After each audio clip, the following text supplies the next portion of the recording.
Hey guys, it is 101R Smith and I'm back. Today we are going to be taking a look at a figure that I've been patiently waiting over a year for, and it is the Asmus Toys Nero from Devil May Cry 5.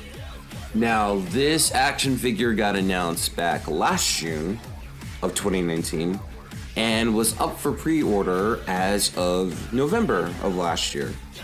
Now, I pre-ordered mine from Midtown Comics because I thought that was the surefire way, and I was expecting the same experience that I was with the Vergil, where I pre-ordered in November, it's supposed to come out in November, it doesn't come out until January. No, this thing got pushed back week after week after week after week, until finally it got ridiculous to where they couldn't give me an answer. You know what happened? And then it still hasn't reached stateside at all, but Europe and all of Asia finally got it. So finally I got fed up and decided to buy it again from eBay, and now it's here. And I swear, Devil May Cry 5 is one of, if not the best action hack and slash that I've ever played in my life. I did a review on it. I've done multiple amounts of figure reviews. Hell, I have a Devil May Cry tattoo now. It's ridiculous. And if Devil May Cry 4 was Nero's introduction, 5 is his coming out party. They definitely did a lot to not only make him his own character, but make him stand out within the siblings of Sparta, fix some of his issues from Devil May Cry 4, and just he had a better game. Not that Devil May Cry 4 sucks, but Devil May Cry 4 is incomplete. Devil May Cry 5, well, it might have a bit of a rush ending, is still a whole complete package, and I'm proud to see what it became.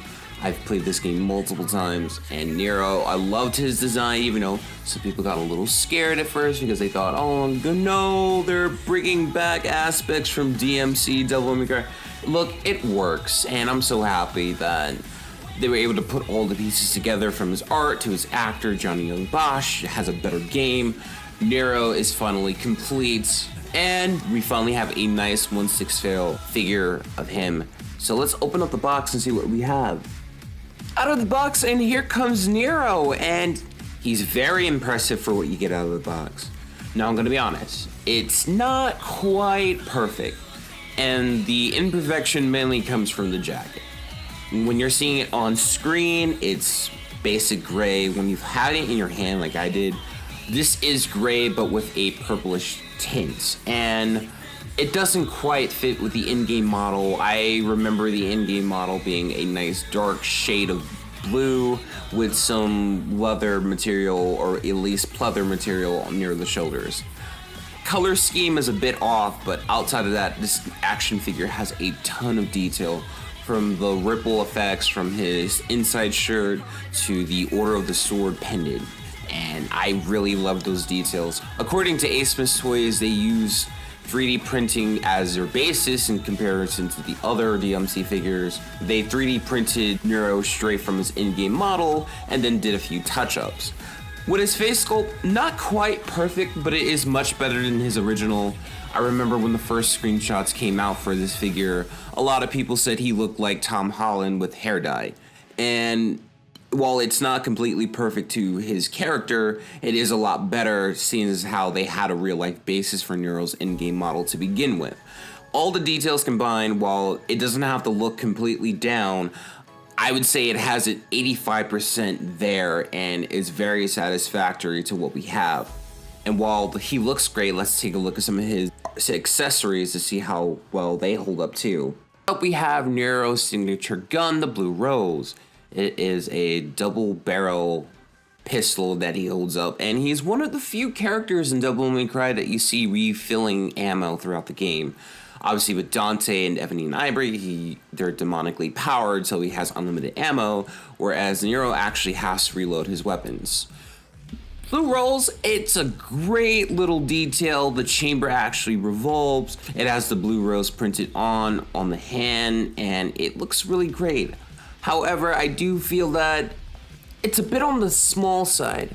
Not that it needs to be overtly large, but when it holds the Blue Rose, it just feels really small. It feels like a miniature scale replica more than an actual prop. Had they made it maybe a few bit shades bigger, it would have been excellent. But as it is, it's still a pretty good handgun. It just feels kind of small in his hands, and also a small little gripe, there's no holster to put it inside of his pants, which would have been a nice little added detail, but I guess that's asking for a lot. Next up, we have the Red Queen, and this is modified from Devil May Cry 4. It's not quite the same from 4. It has a slight curve to it, and it has more vents on the top now. This sword is completely made of plastic, but they got all the fine details right, from the handle to the vents on the top, which are rubber, by the way, so they really want to make sure you don't bust those. However, again, like Blue Rose, I feel Red Queen is just a tad bit too short. Holding it up on his shoulders, and I feel that the blade needs to be elongated a bit more. I feel like they have all the dimensions well, but it just needs to be a little bit longer, because when you're trying to put it on the ground and try to do Nero's signature revving pose, it doesn't quite hit the ground on its own. I know it's supposed to be kind of holding him up, but they just kind of don't really have that going for him. It's frustrating because, you know, I feel like the weapon needs to have that over-the-top campiness that the games have, and it's not quite there. His gimmick on Nero is his Devil Breakers, and you're going to get 4 of them, which were voted by us through Asmus. First one up is Overture, probably the most recognized of his Devil Breakers, because those are the ones you really see in mainly a lot of the cutscenes. While they are dynamic in that they change depending on what you have, more times than not you'll see Nero with Overture. What's special about this in comparison to the other Devil Breakers is that you get 2 hands with Overture. You get a kind of static pose from when it's elongated and it's shocking its opponents, as well as you get a fully articulated hand. And I mean fully articulated hand, which is pretty cool. Don't fuck with me! Next up, we have Gerbera GP01, which is an alternative skin pack to Gerbera from the endgame. You got this if you pre-order Devil May Cry 5 or paid for the DLC. Where it gets his name is that this variation of Gerbera was designed by the same artist who created the GP01 Gundam, so even in that, we can still tie Devil May Cry to Gundam. Still looks pretty nice, and it's very dynamic. Even though I would have preferred the original Gerbera, I felt like that pale yellow had more character than this basic white with red accent pieces. Still, it's high quality, and you can't complain about high quality. Next up, we have Punchline, which is a personal favorite of mine from the video game. Basically, he's got a rocket power fist that he can surfboard and constantly attack enemies while keeping them in the air and being able to combo them and keep that consistency up so you can get that smoking sexy style. This was a lot of fun in game, and they were able to replicate that very well. Unfortunately, you can't really do anything too dynamic. There's no wiring or kind of being able to put the action figure to ride it like a surfboard, but you can still get some cool punching poses. Unlike Overture, the rest of the Devil Breakers don't have articulated hands for the most part, just static fists, which might be disappointing to some, or maybe not to others. Finally, we have the Buster Arm, which up until the very last mission of the game is his equivalent to his Buster Arm gimmick from the original Devil May Cry 4. And I want to just give a hint to a lot of players, keep it, even after you get Double Trigger, because sometimes the Buster Arm Devil Breaker can do double, if not triple the damage that it can do than the Buster gimmick that you get once you unlock Double Trigger. One cool thing about the Buster Arm Devil Breaker is that the fingers are articulated because they're all on ball points. Unfortunately, you can't open up the full arm, but still, I'll take the articulated fingertips. Just be careful, don't get a little too crazy like I did with them. Now that I finally own more than one Asmus Toy figure, I can put him up with another, and ironically enough, it's his father, Vergil. Now, canonically, Vergil and Dante are taller than Nero. I think Dante and Vergil are closing in at about 6 feet tall, while Nero is your average Japanese height of about 5'8", which is represented pretty well.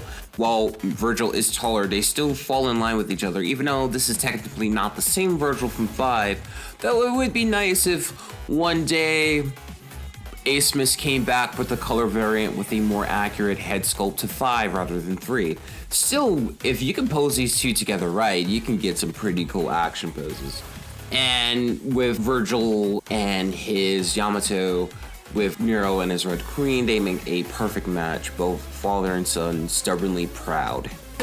Second yet of your existence or your strength. Focus, you fucking asshole! Final thoughts on Nero, and I feel that Nero is an overall improvement over Vergil, who was already an improvement over DMC4 Dante. Asmus Toys just keeps getting better and better with their offerings. They're learning from their mistakes. They take a lot of fan feedback, especially if you go to the sideshow forums. They do hear fans and complaints. Is this the perfect 1/6 scale Nero? No. The jacket isn't quite the right color from the video game. Face sculpt could have used maybe one more pass on it. They got rid of the Tom Hollandness, but not quite perfect, not quite one-to-one with this in-game model, but it is a lot better. He has a high amount of detail from his shirt to the pendant to, it even has workable pockets, damn it! It's just, the weapons, Red Queen and Blue Rose could have been bigger.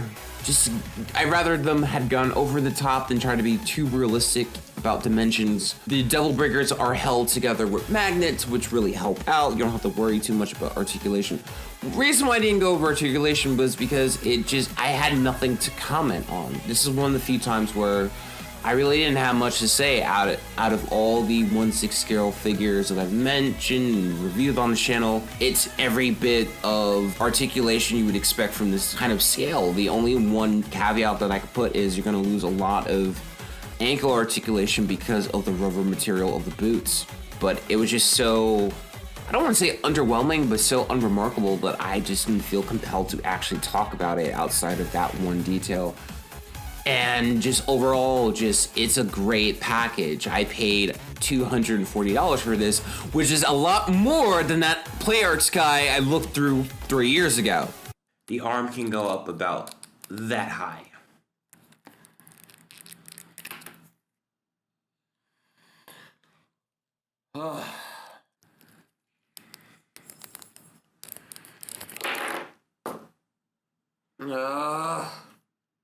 Though I wonder now if that was an omen for things to come. Idiot! Get back inside now!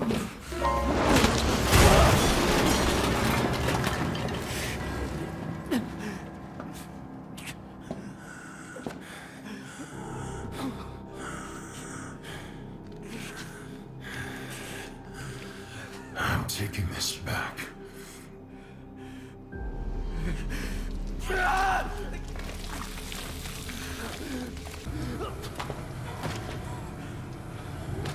I'll leave you alone for 2 minutes. What the hell happened?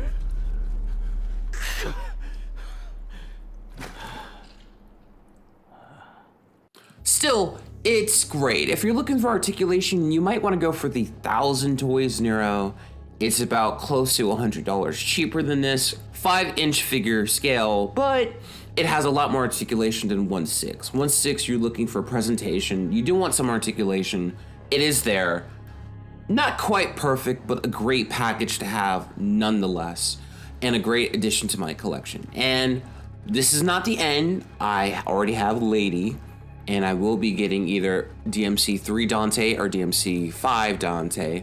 So that's just more of a waiting game at this point. But thank you guys so much for watching, and don't forget to comment on this video if you want a chance to win a Master Grade Gundam Curios. That giveaway is coming within the next few weeks, so if you want a chance, just comment, say what you think, and subscribe to his channel.